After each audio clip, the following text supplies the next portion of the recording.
this is Angela with Parker's Permaculture. It's a beautiful November afternoon here in Portland, Oregon, a little bit chilly and windy, so I am filming from inside the house instead of out in the garden.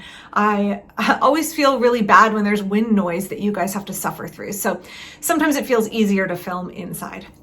Spare you all of that wind noise. We live in a part of Portland where the wind comes in from this direction of the Columbia Gorge and just whips down our street in the winter. I have a number of videos where I discuss the microclimates that I utilize and the wind breaks and the sheltered areas in order to help my plants be more successful in our unique positioning within the landscape, but it does make for challenging filming sometimes. So I'm in here in the late afternoon sun. Today I want to talk about food ideology and permaculture. Now, I've touched on this in the past, and I feel like a couple of years ago when I first did it, I was maybe more hesitant. I think that as time has gone on, I am less afraid to speak my mind on this channel. Not that I have ever been untrue to myself, but sometimes I feel like I've skirted around harder issues because I didn't want to necessarily alienate folks, and also because I didn't quite have the right skills and vocabulary at the time to articulate what I wanted to say. I feel a little bit more confident about it now. What if I film this way? That might be a little bit. It doesn't matter where I move, the sun is really wonky and the trees are casting weird shadows. Y'all can put up with it. I make no secret of the fact that I'm an omnivore. We eat meat, we eat eggs, we eat dairy. Now, for many, many, many years, our family ate almost none of those things. We ate a lot of lentils, a lot of beans, and that was partially because we were basically living below the poverty line and meat is expensive, but doubly so because we did not feel okay with buying factory farmed meat. And as time went on and my kids got a little bit older, they echoed that sentiment. So we listened to the book Animal Vegetable Miracle. If you've not read it, it's our family favorite, and we listen to it on audiobook probably once every year or two. I'll link to it down below. And she talks about factory farmed confinement, CAFO, confinement feed operation, livestock, and we were committed to not consuming meat when it meant that the animals that we were eating had suffered a crappy life and a crappy end. And I think that's a big distinction for a lot of people. For us, that restricted our diet very heavily. We could not afford to buy what my young children at the time would call happy meat. And we were not okay with eating animals knowing that they had suffered in order to be fed to us. And so we ate mostly vegetarian. Now, eventually we started keeping chickens, and then we had an abundance of eggs, and we were able to purchase dairy from what we knew were local dairy producers, and we felt pretty good about sourcing our dairy. But because of our budget and because of our beliefs, we ate very, very little meat. And then we reached a point in time where one of my kids had some significant health issues and was significantly underweight. And the advice of doctors was, well, your child needs to gain 20 pounds. And I really suggest you guys start incorporating more meat into your diet.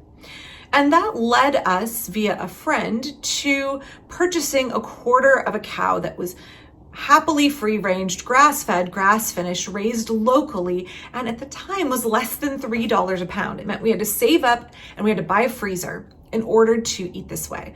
But we felt like it was something that we wanted to do and needed to do for the health of our child and to keep in line with our food ethics. It can be really tricky. Oh, this light is so weird, you guys. It can be really tricky to have strictures that you put on yourself about what you are willing and not willing to eat.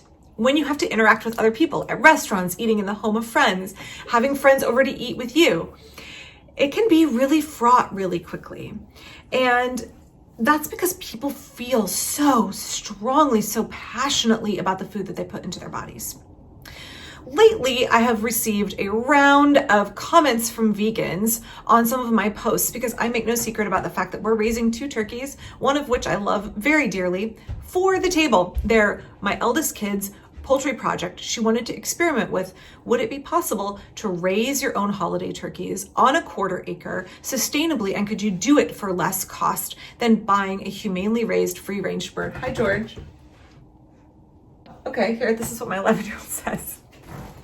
probably can't see it. It's probably backwards. I think you can see it. It's probably backwards. Unschooled kids have opinions, y'all. So Ruth wanted to try and see if it was doable. And I will have a video when that process is over, breaking down the money, and I'll have Ruth actually probably do it because it's her project. But I've made no secret that the 2 turkeys we're raising are for food. And that has been a difficult process for us in a lot of ways because, as we said, we're really fond of French fry in particular. I think it's really important when we are talking about our food choices, our dietary choices, that we acknowledge we feel very strongly about it, what we choose to put into our bodies, how it is sourced, how we view food is a deeply personal and emotional thing. So I would encourage us to just pause for a minute. If we feel so strongly and so passionately, and it's so emotional and so complex and an ethical issue for so many of us, perhaps it is for other people too. Maybe that same experience that we're having, someone else is also having, and maybe they come to a different conclusion about what they want to eat. Now, some people don't care. In fact, one of my in-laws and I had kind of butted heads over this a little bit because I, am perfectly fine eating whatever when I'm a guest in somebody's home. I'm not going to disrespect my host, but I also was not going to consciously choose to go out to eat at restaurants where I knew that I was not okay with the way that meat was being raised. And I didn't want to give my pennies to that, which were very few and far between. If I was going to eat out, I was not going to do that. And it caused some tension and butting heads because what my relative felt was that food is whatever you want to put in your bodies. Food is fuel, and who cares how it was sourced? Who cares what the ingredients are? Food is fuel, the end. There's no ethical complexity to it whatsoever, and let's not get too serious about it. So I want to respect that people can have that range, and they can go all the way to orthorexia on the other end, where they are putting deep meaning and imbuing every ingredient with certain suspicion or certain power, and it can lead to very disordered eating. So you can run that whole range, and somewhere in the middle are those of us that are making what we feel are ethical choices. Maybe we're an ethical omnivore. Maybe we are someone who is a vegetarian and says, I'm okay with consuming, milk and dairy, but I'm not okay with killing animals. Maybe you're a vegan and you're saying, I don't want to have anything to do with consuming animal products. I don't want to put animal products on my body or in my body. All of those are valid choices, and there are criticisms that could be made of any of those choices, those 3 choices I just discussed. However, I would encourage you to not put your food ideology on somebody else. I would really encourage you to think about the fact that the person you're communicating with is an intelligent adult who perhaps has thought about the way they want to eat. And maybe they have thought long and hard, and maybe it's been a many years process. I know as we were kind of coming into eating more meat, I read this book called Meat, a Benign Extravagance. That was really helpful for me. So I'm going to list some sources down below that may or may not be relevant to you, but they were very helpful to me as we were kind of ordering how we wanted to source our food and what kinds of food we wanted to source. For me, I find it troubling when I see comments like these on my YouTube channel or perhaps on my Facebook page that are just vegans going ape shit, completely expecting somebody else to embrace their beliefs. It reminds me of folks who feel very zealous and righteous, almost like it's a religious crusade. I'm not saying all vegans are like that at all, but there is a militant corner of the internet that I think can sort of permeate permaculture. There are a lot of vegan permaculturists. I think it's very important.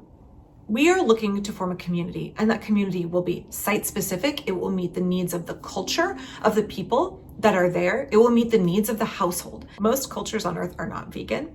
Most people on Earth are not vegan. More than 95% of people on Earth are not vegan. And so I think we need to be really wary when we're looking to create a community of permaculture people that embrace earth care, people care, and fair share.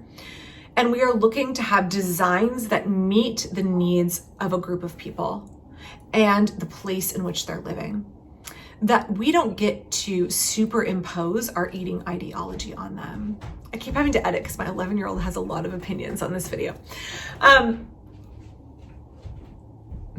So So I just want to encourage us to be really careful. If we're striving to have people care, if we're striving to be inclusive, if we're striving to have permaculture be something that's accessible for all community groups, all cultures, we can't be xenophobic. We can't be seeking to erase somebody's food culture, and we can't be seeking to superimpose our own food ideology onto other people.